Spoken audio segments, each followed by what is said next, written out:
भारतामध्ये हजारो मंदिर आहेत. सोनेरी कळस, भव्य मूर्ती, आरत्या, घंटानाद, पण एक मंदिर असं आहे जिथं देवीची मूर्तीच नाही. जिथे दरवर्षी 3 दिवस मंदिर बंद केलं जातं कारण लोक मानतात देवीला मासिक पाळी येते. आणि जिथे सूर्य मावळल्यानंतर सुरू होतो एक असा वेगळाच संसार जो सामान्य माणसांच्या डोळ्यापासून कायम लपलेला असतो. हे मंदिर आहे कामाख्या देवी. देवीला मासिक पाळी येते याविषयी काय आहेत तथ्य, तंत्रविद्या आणि कामाख्याच्या गूढतेमागे काय आहेत श्रद्धा, लोक इथं आल्यावर अंतर्बाह्य बदलून जातात का, कामाख्या देवीबद्दलची सगळी माहिती आपण या व्हिडिओतून पाहूया. नमस्कार, मी अनुजा आणि तुम्ही पाहताय कार्यारंभ. आसाम मधल्या गुवाहाटी शहरात नीलांचल नावाच्या टेकडीवर कामाख्या देवीचं मंदिर उभं आहे. कामाख्या देवी इच्छापूर्तीचं प्रतीक मानली जाते. दिवसा हे ठिकाण श्रद्धेचं केंद्र वाटतं, पण रात्री या टेकडी भोवती एक वेगळीच ऊर्जा असते असं इथले स्थानिक सर्वांना सांगतात.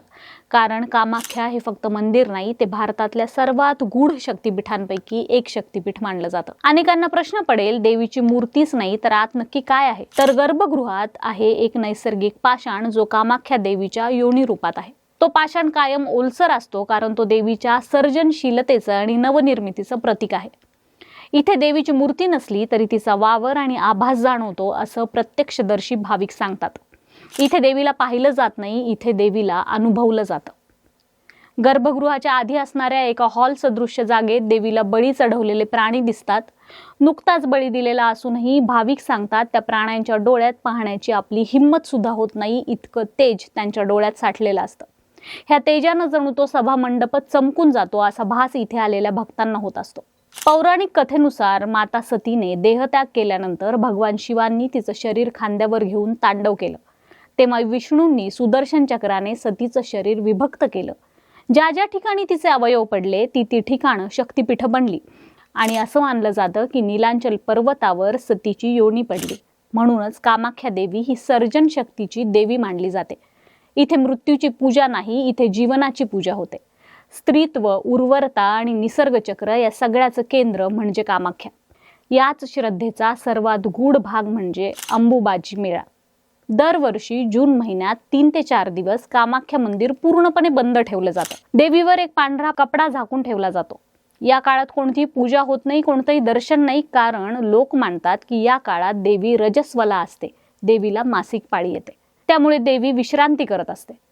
ज्या समाजात स्त्रीच्या मासिक पाळीकडे आजही लाज, अपवित्रता म्हणून पाहिलं जातं, तिथे कामाख्या देवीमध्ये त्यालाच दैवी स्वरूप दिलं जातं. अंबुबाची संपल्यानंतर मंदिर उघडतं आणि ज्या पांढऱ्या कपड्याने देवीला झाकलं जातं ते पूर्णपणे लाल झालेलं कापड आपल्याला पाहायला मिळतं. असं मानलं जातं की ते देवीच्या रजस्रावाचं प्रतीक आहे. काही लोक त्याला अंधश्रद्धा म्हणतात, पण हेच लाल वस्त्र भक्तांना देवीचा प्रसाद म्हणून दिलं जातं. हे वस्त्र भक्त जपून ठेवतात. अनेक भक्त सांगतात या वस्त्रामुळे आमचं आयुष्य बदलून गेलंय. विशेष म्हणजे महिलेला मासिक पाळीत इतर मंदिरात प्रवेश नसतो. इथे मात्र महिला स्वतःच्या मासिक पाळीतही जाऊ शकतात. अस्पृश्यतेच्या चष्म्यातून पाहण्याचा अधिकार समाजाकडून देवी कामाख्या स्वतः काढून घेते, कारण या निसर्गचक्र आणि नवनिर्मितीचा तीच स्वतः स्रोत म्हणून तिथे स्थापित आहे. आणि तिच्या पुढेच नतमस्तक होऊन हाच समाज इच्छापूर्तीची कामना करतो. आणि इथून सुरू होतो तो भाग ज्याबद्दल फारसं बोललं जात नाही. कामाख्या देवी हे भारतातलं सर्वात मोठं तंत्र साधनेचं केंद्र मानलं जातं. अघोरी साधू, तांत्रिक, कपालिक देश विदेशातून इथे येतात. विशेषतः अंबुबाचीच्या काळात नीलांचल टेकडीवर साधकांची संख्या प्रचंड वाढते. असं सांगितलं जातं की अंबुबाचीच्या रात्री काही साधना अशा होतात ज्या पूर्णपणे गुप्त ठेवल्या जातात. मंत्रोच्चार, यंत्र, विशिष्ट काळ, विशिष्ट दिशा सगळं ठरलेलं असतं. सामान्य भक्तांना या गोष्टी कधीच दिसत नाहीत. पण इथे एक महत्त्वाची गोष्ट समजून घ्यावी लागेल. तंत्र म्हणजे काळी जादू नाही. तंत्र म्हणजे ऊर्जा, मन आणि शरीरावर नियंत्रण मिळवण्याची एक प्राचीन साधना पद्धत आहे. पण जिथे शक्ती आहे तिथे धोका पण आहेच. म्हणूनच कामाख्याबद्दल अनेक कथा पसरल्या. काही लोक म्हणतात इथे येऊन त्यांनी आयुष्यभराची इच्छा पूर्ण केली, तर काही लोक सांगतात चुकीची साधना केली आणि सगळं उद्ध्वस्त झालं. काही लोक असंही सांगतात की या विद्येकडे त्याच लोकांनी आकर्षित व्हावं जे ती साधना पूर्ण करू शकतील. कारण चुकीची साधना करून किंवा चुकीच्या पद्धतीने ही विद्या शिकून अनेक लोक गायबही झाले आहेत असंही बोललं जातं. स्थानिक लोक आजही सांगतात की अंबुबाचीच्या रात्री टेकडीवर विचित्र आवाज ऐकू येतात. ढोल, मंत्र, कधी कधी किंचाळल्यासारखे आवाज. काही साधू सांगतात त्या रात्री ऊर्जा इतकी तीव्र असते की नवशिक्यांनी साधना करूच नये. इथे देवी आईसारखी आहे, पण ती सौम्य नाही, ती उग्र आहे. कारण ती सृष्टी निर्माण करते आणि नष्टही करते. म्हणूनच असं म्हटलं जातं की कामाख्या देवी सर्वांसाठी नाही. काही लोक इथे येतात, शांत दर्शन घेतात आणि परत जातात, तर काही लोक इथे येऊन आतून कायमचे बदलून जातात. त्यांची विचारसरणी, श्रद्धा, आयुष्य पाहण्याची दृष्टी सगळंच वेगळं होतं. आजही आधुनिक विज्ञान या मंदिरातल्या अनेक गोष्टींचं उत्तर देऊ शकलेला नाही. गर्भगृहातला ओलसर पाषाण, अंबुबाचीच्या काळात पाण्याचा रंग बदलतो अशी श्रद्धा आणि साधने दरम्यान जाणवणारी ती वेगळीच ऊर्जा, हे सगळं योगायोग आहे की काहीतरी अजून आहे याचं ठाम उत्तर कुणाकडेच नाही. अनेक जण इथे येऊनही मंदिरात प्रवेश करू शकत नाहीत. कारण काय माहिती नाही. मंदिराच्या गेटवर उभे राहतात, मात्र आत ते जाऊच शकत नाहीत. तुम्ही ओढा किंवा त्यांना आत घेऊन जाण्याचा प्रयत्न करा, ते आत जाऊच शकत नाहीत. विज्ञानाला काही कारण देऊ शकत नाही. असं म्हणतात, ज्याच्या मनात पाप नाही आणि ज्याला देवीचं बोलावणं आलंय तेच लोक इथे येऊन दर्शन घेऊ शकतात. इथेच एक लोककथा सांगावी वाटते, ज्यात कोच राजघराण्याचा देवीने दिलेला श्राप आणि त्यामुळे झालेला ऱ्हास आहे. लोककथेनुसार कोच घराण्यातील एक राजा, काही कथांमध्ये नरनारायणांचा वंशज तर काही ठिकाणी रघुदेव किंवा त्यानंतरचा राजा मानला जातो, कामाख्या देवीचा परम भक्त असल्याचा दावा करत होता. कामाख्या देवी हे केवळ शक्तिपीठ नाही, तर तांत्रिक साधनेचं सर्वोच्च केंद्र मानलं जातं. इथे पूजा करताना अहंकार, सत्ता आणि पवित्रतेचा अपमान ही सर्वात मोठी चूक मानली जाते.